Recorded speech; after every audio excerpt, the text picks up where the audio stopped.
Hello, everyone. Dr. Joseph Capps coming back to you again, coming back with our podcast, Dancing with the Darkness. And today we're going to talk about some interesting things that kind of piggyback on last week's video, if you caught that.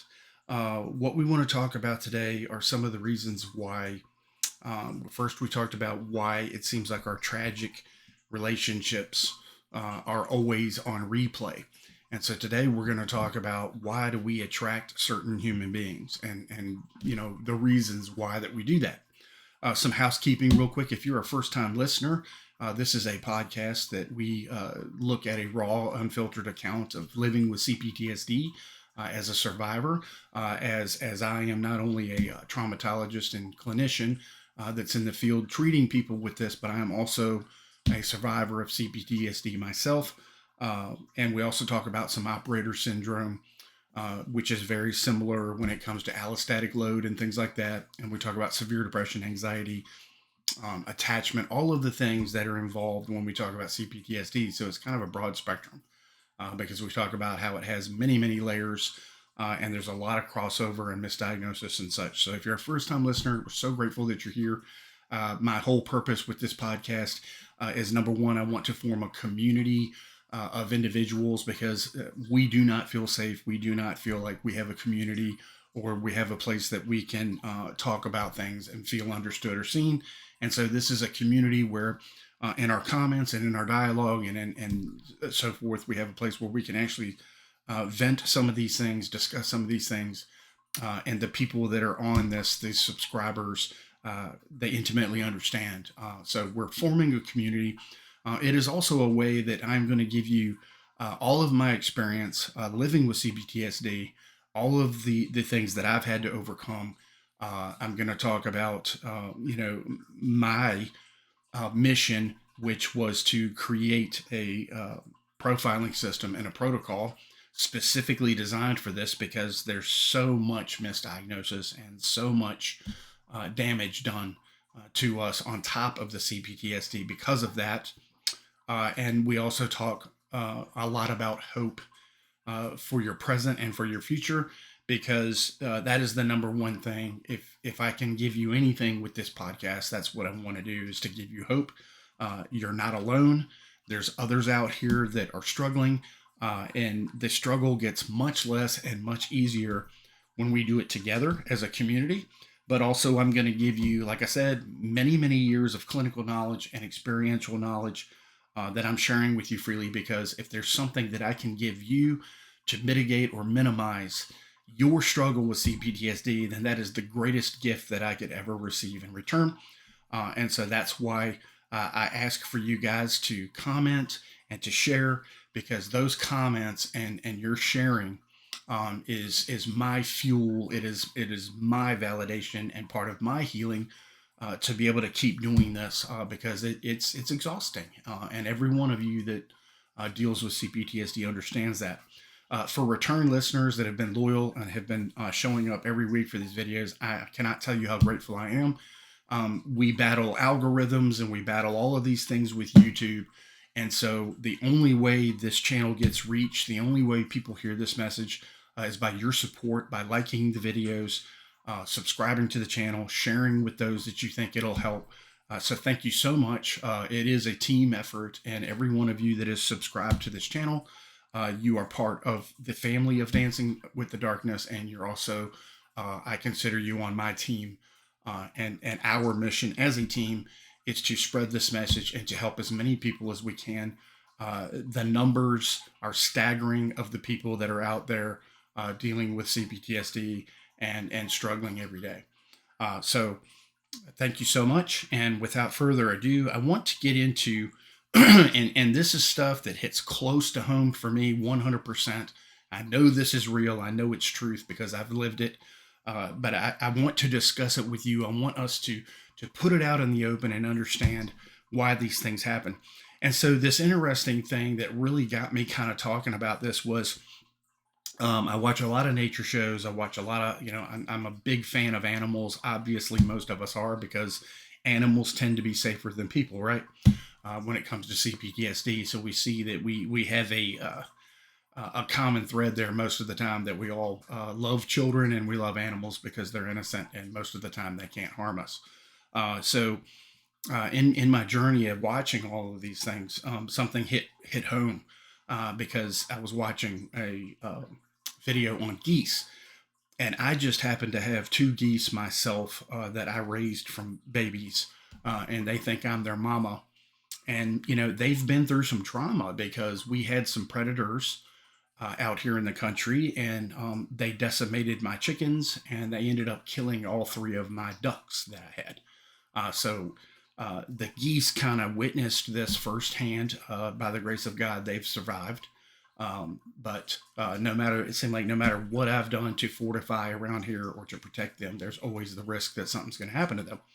And so something I saw on this documentary that really rang true, not only with my own geese, but I realized that it is a common thread with those of us with CPTSD, is that we do this thing called traumatic bonding with individuals that have harmed us. And so when we see in the animal kingdom a goose or geese that survive an attack from a predator, instead of them being terrified of this predator and avoiding it at all cost, we actually see that they will spend more time near predators for the rest of their life, which is interesting.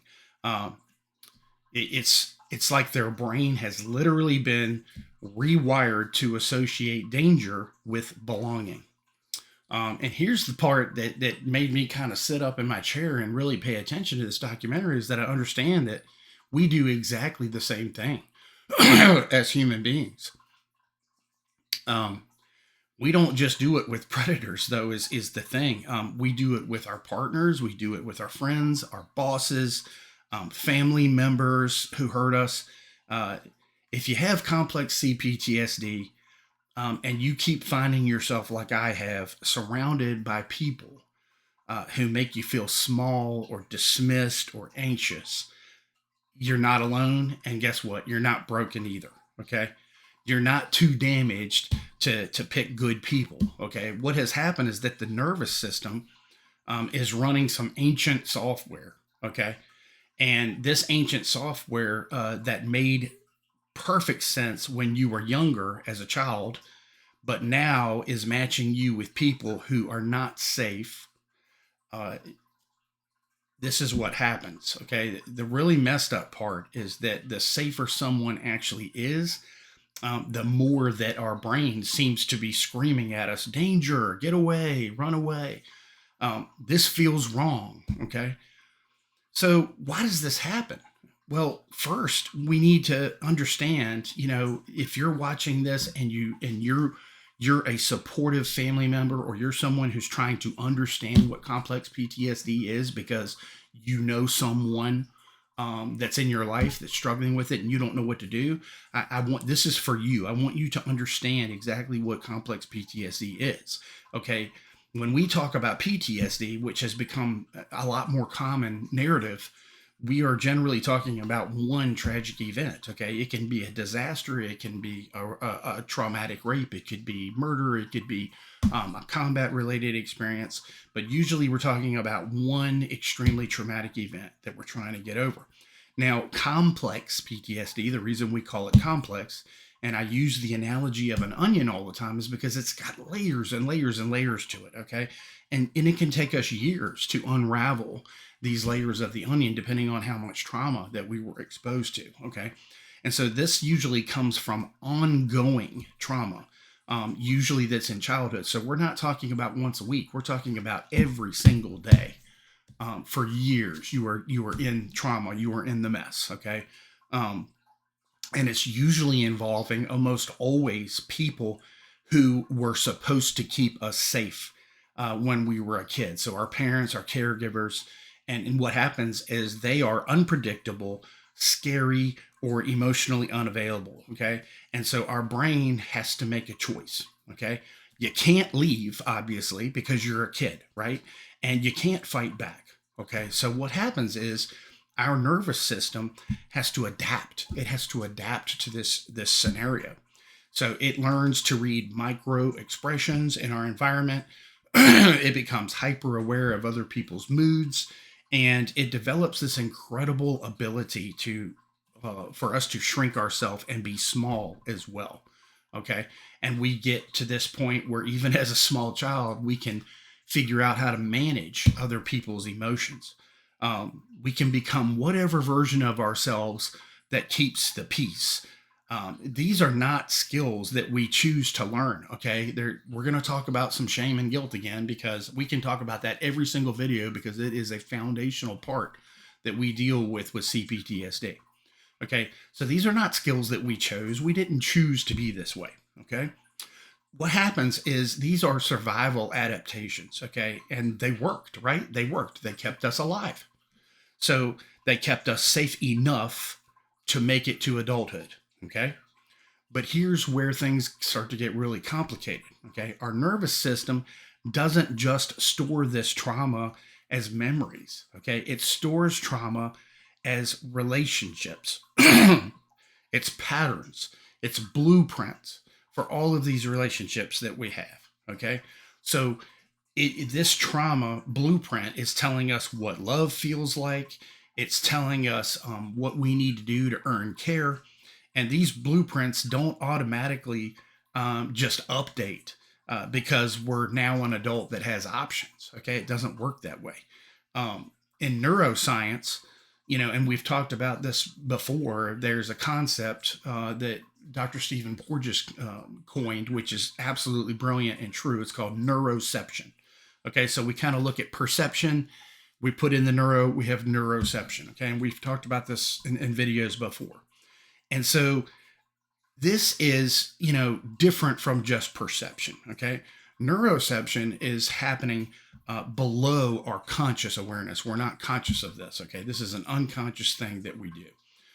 If our nervous system is constantly scanning our environment, asking, am I safe? Am I in danger? Can I connect right now? Okay. For people with CPTSD, this neuroception system is calibrated in childhood. Okay.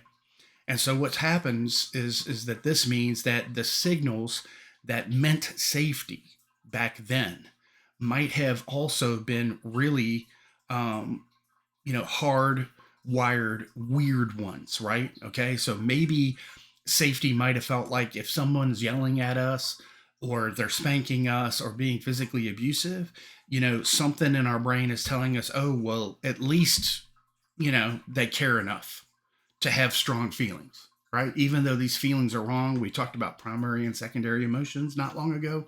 So our neuroception is telling us as a child that, oh, well, at least they love me enough, right, to take the time to discipline me. Okay.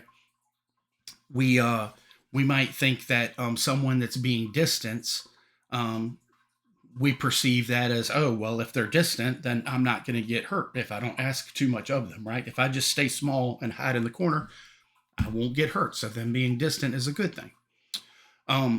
This unpredictable nature, we have to stay alert all the time. Okay, and this is where we really see the similarity with what we call operator syndrome for special forces guys that have, are a constant deployment and constantly in a combat environment. It's called a high allostatic load, and we have that same high allostatic load as children because we are literally in a state of adrenal response 24/7. Okay, just like many of these operators that are out there in the field in combat.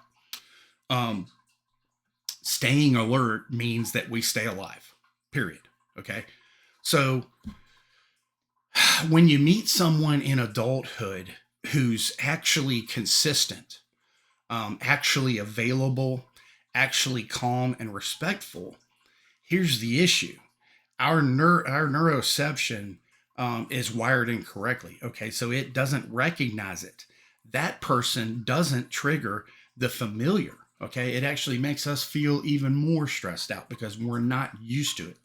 Okay, they can cause us to experience anxiety. They can cause us to experience boredom, a sense of waiting for the shoe to drop, right? Like I can't accept that this person is this person, right? they're going to hurt me eventually. Okay. And so that's not just neuroception, that's also our outer critic doing its job, excuse me, to protect us. Okay. Meanwhile, someone who's hot and cold, someone who's critical one day and, love bombing you the next, someone who needs to be managed and handled or decoded all the time, that person is literally lighting up every neural pathway in our brain. Okay. It's basically our neuroception is saying, hey, I know this dance. I know how to do this. This is definitely what I'm used to. Right. And so it's not that we're attracted to these red flags. That's not what happens. Okay. We carry a lot of guilt and shame in relationships because we think, oh, well, I did it to myself and, I deserve this and whatever. But it's not that we're attracted to that. Okay. It's that these red flags actually feel like home. We have a level of comfort there. Okay. Because we're used to it. A lot of the research on this is really developing rapidly, and it's getting pretty startling. There was actually a study done in Europe, which is pretty amazing. They had these participants that had a lot of trauma history. They were looking at faces and trying to determine how trustworthy they seemed. Okay, the participants consistently rated untrustworthy faces as more trustworthy than the control group did. Okay, so that's very interesting. It's literally like the radar that we have. It just wasn't calibrated correctly. Okay, and you know what? This makes sense because if the people who hurt us were also the people sometimes did take care of us, that did give us nurture, care, love, all of those needs that we have that we're born with, okay, that are innate. What happens is that our brain had to find a way to make sense of that. Okay, so it created its own equations and its own summations and its own conclusions. So unpredictability started to equal excitement. It equals love. Criticism is literally telling us that this person is an investment, in caring because they're giving us criticism. Having to prove ourselves equals that we can finally be worthy, possibly, right? There's also something called, I think everyone in psychology has contributed. Okay, so I'm not going to tell you that I think Freud was this great, amazing person. Everybody has to study him, obviously, because he's one of the fathers of psychology. One of the things that he talked about, he absolutely nailed it. And that is something that he called repetition compulsion. Okay, and I want to explain that a little bit. Okay, so this is one of the things that Freud was very, very correct about. Um, we have this unconscious drive to recreate and master unresolved trauma. Okay, this is that hamster wheel that I talk about all of the time. Okay, our brain keeps putting you and putting us in this similar situation, and what it's doing is it's hoping that this time we're going to get it right. Okay, this time, if we're good enough, if we're patient enough, if we're understanding enough, the unavailable person will finally choose us. Okay, and it will retroactively heal the original wound of the avoidant or the person that was distant or wasn't there for us, choosing us as a kid. Okay. The problem is that's not how it works, right? This is not how it works. Okay. We can't heal an old wound by reopening it. There's another layer here. Okay. Those of us with CPTSD often have this fawn response. We've talked about this in depth in videos. Okay. But once again, we have to talk about the fawn response a lot because we all do it. It's very, very common with us. And once again, this is the trauma response that we find ourselves in more than anything else, more than fight or flight, more than freeze, more than the other minor areas that we put with freeze and the fight side. Okay. Fawning is our most common because that's what we had to learn how to do as a kid. We had to navigate, we had to adapt. Okay. Well, fawning is people pleasing on steroids. It is hyper attunement to the needs of others and completely and totally dismissing our own. Okay. We are what we do is we shrink ourselves down, and we are drawn to these unavailable, emotionally unsafe people. Okay. We can sense that. Okay. Not consciously, maybe, but on some level, we recognize someone who won't push back, who won't take responsibility for the emotions. Okay. We will work overtime to make things okay. It's like sending out a signal. You don't even know what you're broadcasting. Okay. It's very confusing. And the people who respond to this signal that we're pinging out there are often the ones that are looking for someone to regulate them. Okay. We see narcissists and other people, they have a need that needs to be fed. Okay. So they are unhealthy and they have a need that needs to be fed. And we are generally the ones that feed that. Okay. We are the ones that are going to regulate them, or we are the ones that are going to fix them. Okay. And we're going to absorb their dysfunction, right? To give them a way to dump and get rid of their stuff. There is also what we call the tolerance factor. Okay. And I don't know if you guys are like me. I would love for you to put it in the comments. But not only do we have a emotional abuse and emotional just we have a threshold that is unbelievable, the amount of abuse we can take. And I'm wondering if you guys are like me. Physical pain is the same. By the time I go and get something done at the doctor or whatever, it's way too late. Okay. Like I walked around for a year with a ruptured disc that was so severe that it went down the column. And the only reason I went to the doctor was it got to the point where I couldn't control my functions anymore, like my urine and my bowels. I couldn't control them, and I started losing my left leg and falling on the floor. And I was like, oh well, it's time to go. But that year, almost 18 months of severe pain, where I'm sleeping in the fetal position and everything else, I'm like, oh, no problem, right? So we are like that, okay? And I have a feeling that most of you are probably like I am with the physical part of it too. But when it comes to the emotional part, okay, you got to remember we have survived genuine chaos, genuine harm. Smaller versions of those things don't register as deal breakers with us in relationships, okay? The way they would for someone else without CPTSD that has a secure attachment or whatever. Within 2 weeks, they would have bailed out of this relationship that we have stuck to, okay? Because these things don't bother us or register like they would for someone that has a healthy attachment and had a healthier childhood, okay? So someone snapping at us, that's nothing compared to what I grew up with, right? Someone forgetting plans or forgetting my birthday, well, at least they're not abandoning me, right? Like I was abandoned as a kid. Someone who makes me feel like I'm too much. Well, I've always felt like I was too much, okay?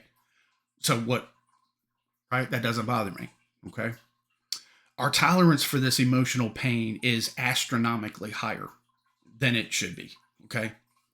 So by the time we recognize something is wrong, we've already been months or years into a relationship by the time that this happens. The shame piece, okay? We have to talk about that again. With this CPTSD, we often, most of us carry this belief all the time that we are fundamentally damaged and unlovable. So when someone treats us poorly, it confirms what we already suspected about ourselves, right? It feels true. Whereas when someone treats you well, it creates what we call cognitive dissonance, which means it's unfamiliar, it's uncomfortable. It can even make us feel fear and anxiety because it's scary. It's scary. We don't understand this, what's happening. It doesn't match our internal data about who we are, okay? And it feels destabilizing. It really does. That's the cruel irony that healing from CPTSD often means that we have to get comfortable with being uncomfortable. And that's why it's so hard, right? We don't want to do that. We don't want to do like they tell us in the military, embrace the suck. We don't want to. We've dealt with it enough. But we have to understand that we have to start getting comfortable with the uncomfortable in order to make positive changes and to be around healthier people, okay? So it means that we learn to sit with anxiety that comes up when someone's actually nice to us. It means that we retrain our nervous system to recognize that calm doesn't mean that we're being ignored. Consistency doesn't mean it's boring. And someone respecting our boundaries doesn't mean they don't care. These are all healthy things. Okay.